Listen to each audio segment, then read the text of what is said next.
فی خطبۃ لہ یذکر فیہا حال الائمہ و صفاتہم.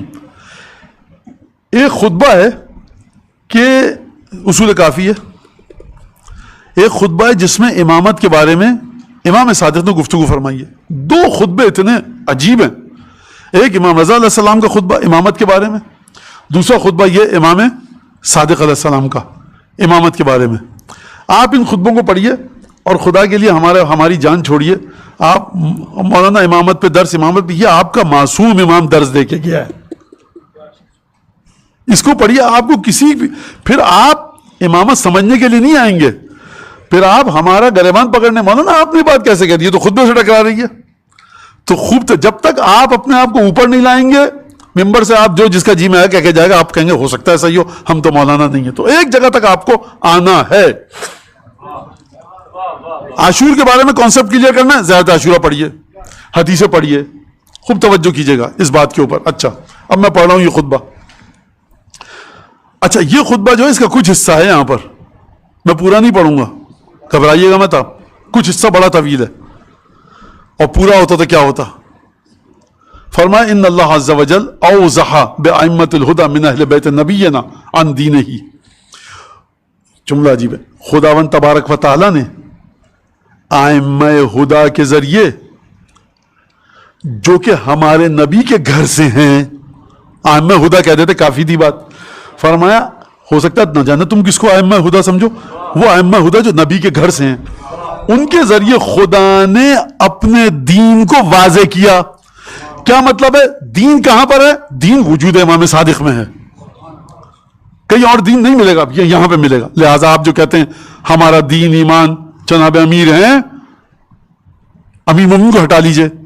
فرض کیجئے آپ کوفے میں ہیں، 35 ہجری ہے، مدینے میں ہیں 26 ہجری، امیر مومنین آ رہے ہیں جا رہے ہیں، یہ دونوں شہزادے بھی ہیں، یہ تینوں ہستیاں ایک دم سے چلی جائیں یمن.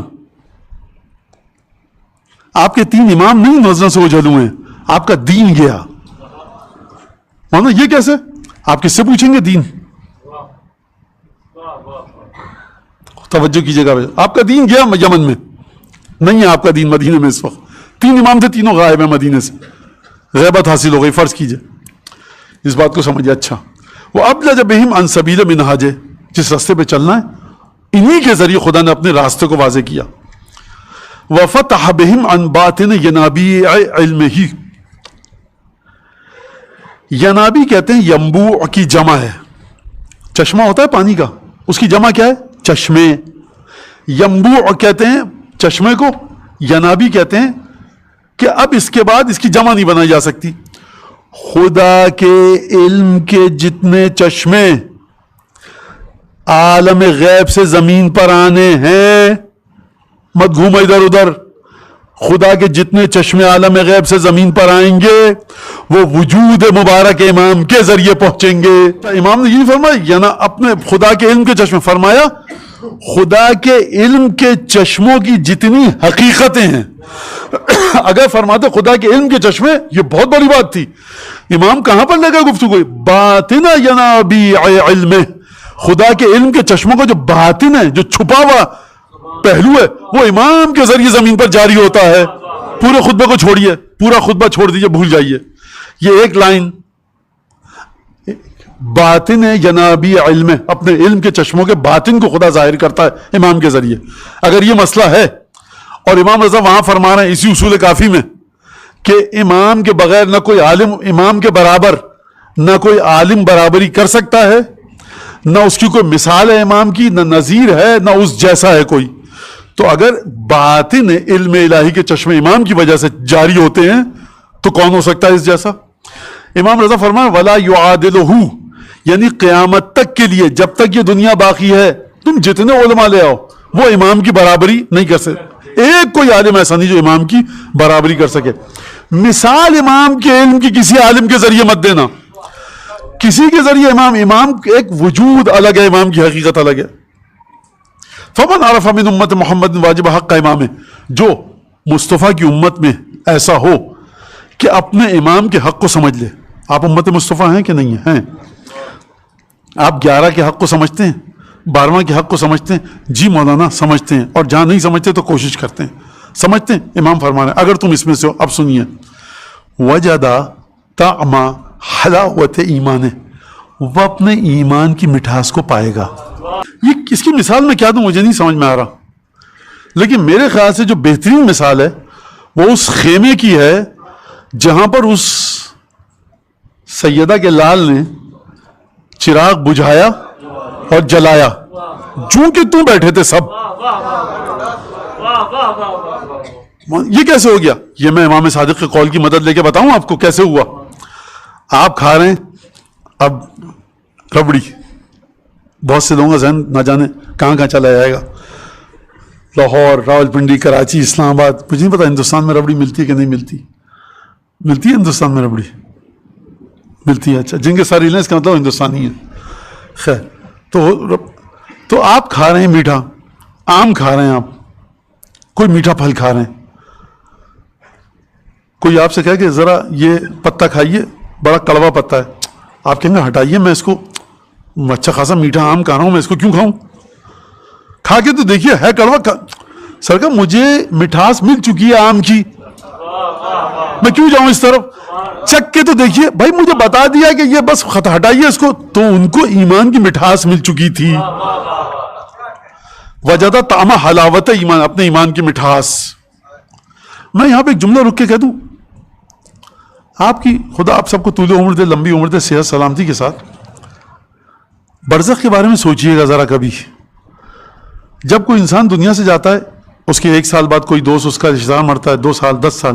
ایک وقت ایسا آتا ہے کہ کوئی بھی ایسا آدمی دنیا میں نہیں بچتا جس نے اس سے مصافحہ کیا ہو، جانتا ہو، ہے نا. تصویریں رہ جاتی ہیں، قصے رہ جاتے ہیں، باتیں رہ جاتی ہیں. تو یہ جو ہم اور آپ جائیں گے برزخ میں، اگر برزخ کی مثال میں پیش کروں نا، خلا، اسپیس. سائنسدان کہتے ہیں کہ خلا میں گم ہو جانا یہ بڑا خوفناک تصور ہے. یہ صحرا میں گم ہو جانے کے تصور سے زیادہ خطرناک ہے. صحرا میں جا رہا ہے کوئی، رستہ بھٹک گیا. اس سے زیادہ خطرناک تصور کیا ہے کہ ہمارے بچپن کا لفظ ہے چاند گاڑی میں بیٹھ کے گئے اوپر، آپ جانے چاند کی طرف، نہ جانے مریخ. باہر سے نکلا وہ آدمی اپنے اسپیس شٹل میں سے، اور ستاروں کے پاس کہاں، بچوں کے بقول، اب وہ گم ہو گیا. کہاں جائے وہ؟ کہاں جائے؟ زمین ہزاروں کلومیٹر دور ہے، ٹہل سکتا نہیں ہے، گھوم رہا ہے. کس چیز کا انتظار کرے؟ موت کا، دردناک ترین موت کا. برزخ اس سے بھی زیادہ خوفناک ہے. کہاں جانا ہے؟ کدھر جاؤ گے؟ بہترین گھاس لگوا لی، سنگ مرمر، پنکھے لگوا لیے قبر پہ اپنی، خوبصورت ترین ٹائلز، شیشے، گنبد. اندر کیا ہو رہا ہے؟ ہو کہاں پر تم اس وقت؟ میں کہاں پر ہوں؟ برزخ کہاں پر ہے؟ کس کے ذریعے طے کرو گے؟ 14/5/12 کے ذریعے. یہ ہے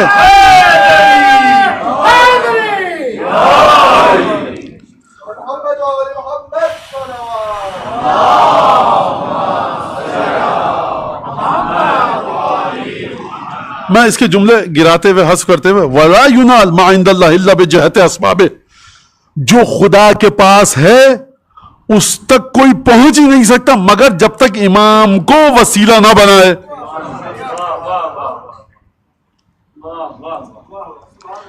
وَلَا يَقْبَلُ اللَّهُ أَعْمَالَ الْعِبَادِ إِلَّا بِمَعْرِفَتِهِ، خدا اپنے بندوں کے اعمال قبول نہیں کرتا جب تک کہ ان کو ان کی معرفت نہ ہو. امام کی معرفت ہے تو عمل قبول ہوگا. اب میں یہاں پر جو صفت ہے وہ بتا دوں. کافی بات ہو گئی کہ کس طرح سے ہوگا یہ سلسلہ. بڑا عجیب خطبہ ہے یہ، واقعاً بڑا عجیب خطبہ ہے. اب یہاں پر امام تعارف کروا رہے ہیں. فرمایا امام صادق نے کہ امام کو خدا نے چنا ہے، ہدایت کرتا ہے، اور غیب میں کیسے امام کی تربیت کی خدا نے، دنیا میں امام کی تربیت خدا نے کیسے کی، خلقت سے پہلے کیا تھا، خلقت کے بعد کیا ہوا، یہ سب باتیں بیان فرمائیں. اب شجرہ بتا رہے ہیں امام صادق امام معصوم کا. فرمایا بقیۃ من آدم، یہ آدم کی نسل کے سے باقی ہیں امامت. آدم کی نسل میں سے ہے جو آدم کی نسل سے باقی ہیں، ان میں امامت ہے. وخیرۃ من ذریۃ نوح، نوح کی نسل سے جن کو خدا نے اچھوں کو، جن کو خدا نے اختیار کیا، ان کی نسل سے ہے امام. نوح کے بعد اور مصطفیٰ من آل ابراہیم، اور ابراہیم کی اولاد میں جس کو خدا نے مقام استفا برگزیدہ بڑا مقام دیا آل ابراہیم میں، اس میں سے ہے۔ وہ سلالۃ من اسماعیل، اور یہ اسماعیل کی نسل سے نکلے ہیں۔ وہ صفۃ من عطرۃ محمد، اور یہ محمد مصطفیٰ کی خاندان کے خالص ترین ہیں۔ لم یزل مرعیا بعین اللہ، امام مسلسل خدا کی آنکھوں کے سامنے ہوتا ہے، خدا کی آنکھیں اس کا خیال رکھتی ہیں۔ اس کو سمجھنا ہے نا آپ کو، تو جا کے سفینہ نوح کے بارے میں خدا نے کیا کہا ہے قرآن میں؟ فَاصْنَعِ الْفُلْكَ بِوَحْيِنَا، ہماری وحی کے ذریعے کشتی بناؤ، اور ہماری بِأَعْيُنِنَا، ہماری آنکھوں کے سامنے۔ تو کل تک جو نوح کام کر رہے تھے وہ خدا کی آنکھوں کے سامنے نہیں تھا۔ اس کا مطلب ہے کہ اب جو ہم تم سے کہہ رہے ہیں نا، یہ ایسا ہوگا کہ دنیا میں جتنے طوفان آئے ہر کشتی ڈوب جائے گی، یہ نہیں ڈوبے گی۔ کبھی قرآن میں جا کر دیکھیے گا، حدیثوں میں دیکھیے گا، بادبان تھا، چپو تھا، انجن تھا، موٹر تھی، کیا تھا؟ بادبان سمجھتے کپڑا لگا ہوتا ہے۔ کیپٹن کون تھا؟ ناخدا کون تھا اس کشتی کا؟ کوئی نہیں تھا۔ بسم اللہ مجرہا و مرساہا، خدا کے نام سے چلے گی۔ لہذا امام فرما رہے ہیں کہ امام معصوم، اس کی خصوصیت کیا ہے؟ نگاہوں کے سامنے خدا اپنی نگاہوں کے ذریعے خیال رکھتا ہے۔ تو جو امام سے واقعا جڑ گیا وہ اسی طرح سے جو کشتی نوح میں سوار ہو گیا، یہ خود رسالت میں آپ نے فرمایا ہے۔ یحفظہ و یکلہ بسترہ مطرودا عنہ حبائل ابلیس و جنودہ، ابلیس شیطان اور اس کے چیلے شاگرد جتنی بھی ان کے پاس ہتھ کنڈے ہیں، رسیاں ہیں، جتنی بھی خدا کے بندوں کو گمراہ کرنے کے لیے، وہ ایک بھی امام پر کارگر ثابت نہیں ہوتی ہے۔ اچھا، مدفوعا عنہ وقوب الغواسق، جتنے بھی اندھیرا چھا جائے گمراہیوں کا، امام کے اوپر رتی برابر اثر نہیں ہوتا ہے۔ والنفوس کل فاسق، ہر فاسق جو پھوکے مارنے والا ہے، اب اس کی تشریح کی علماء نے، چھوڑیے اس کو، وہ خدا نے اس کو دور کیا ہوا ہے۔ مصروفا عنہ قوارف السوء، خدا نے بری تمام عادتوں کو، تمام برے اعمال کو امام سے دور کر دیا ہے۔ مبرئا من الآحات، برائیوں سے، عیب سے، نقائص سے امام پاک ہے۔ محجوبا عن الآفات، آفتوں سے امام دور ہے۔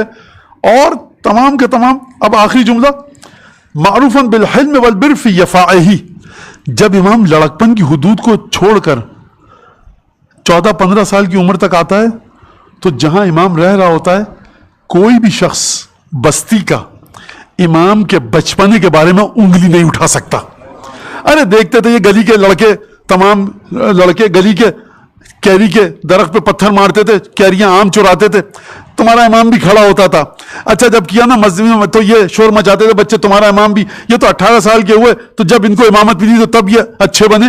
امام فرما رہے ہیں دیکھو ہمارا نہ بچپنا، لڑکپن، جوانی، نوجوانی، بڑھاپا، انگلی کوئی نہیں اٹھا سکتا ہم پر۔ حلم والبر، نیکی اور صبر و برداشت 14-15 سال تک۔ اور جب امام بلوغت کے مرحلے پہ آتے ہیں ظاہری لحاظ سے، العفاف والعلم والفضل، پاک دامنی، کوئی اعتراض نہیں کر سکتا کہ امام نعوذ باللہ کسی غلط کام میں ملوث تھے۔ علم کے سب معترف ہوتے ہیں، فضیلت کے سب معترف ہوتے ہیں۔ اور دوسری بات کیا؟ صامتا عن المنطق فی حیاتہ، امام معصوم جب امام کی زندگی ہوتی ہے تو اپنے جو والد ہوتے ہیں اس زندگی میں امام خاموش رہتے ہیں۔